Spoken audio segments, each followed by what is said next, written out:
So use your words for good and not for evil. Well, third and finally, this week, as we begin to wrap this up, I want to encourage you to keep showing up. To keep showing up in the battle. To keep showing up at church. To keep showing up in your small group. To keep showing up in your marriage. To keep turning up and keep showing up and keep turning up. And when you fail and when you fall, because you will, to get back up and dust yourself off and go another round. Don't quit. Don't stop. You got this. Come on.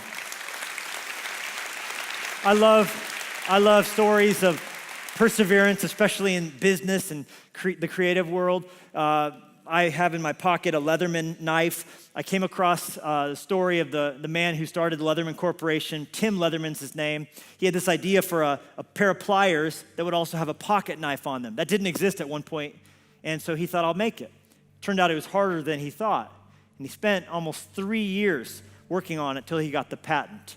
And he hit a low point on his 30th birthday, crying in his garage, couldn't get it to work, but finally he was issued a patent. The United States Patent Office gave him a patent on the first ever Leatherman knife.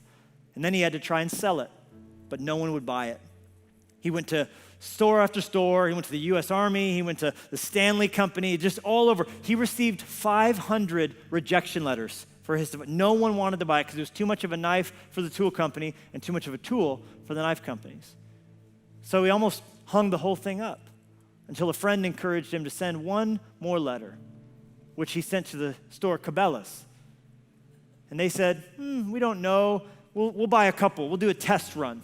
And they purchased a few $1,000s of this tool. And it was such a smash hit, such a smash success that this now has created a brand new category, the multi-tool. And it's $1 billion a year company with something like 35 different models and 400 employees at this company. It's such an absolute success story.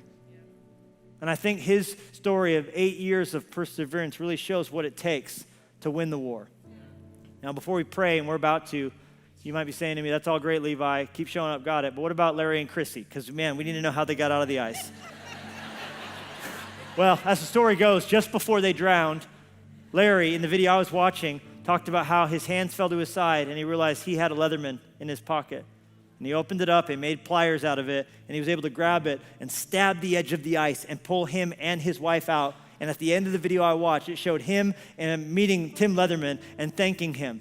And all I could think of lying in bed watching this video was this. 8 years this guy kept going and kept going and kept going. Turned out it wasn't just his life he was saving. And the reason that you need to not give up in the war that you're in is because God is going to keep you alive so you can bless somebody else. It's not about us. We're here for others.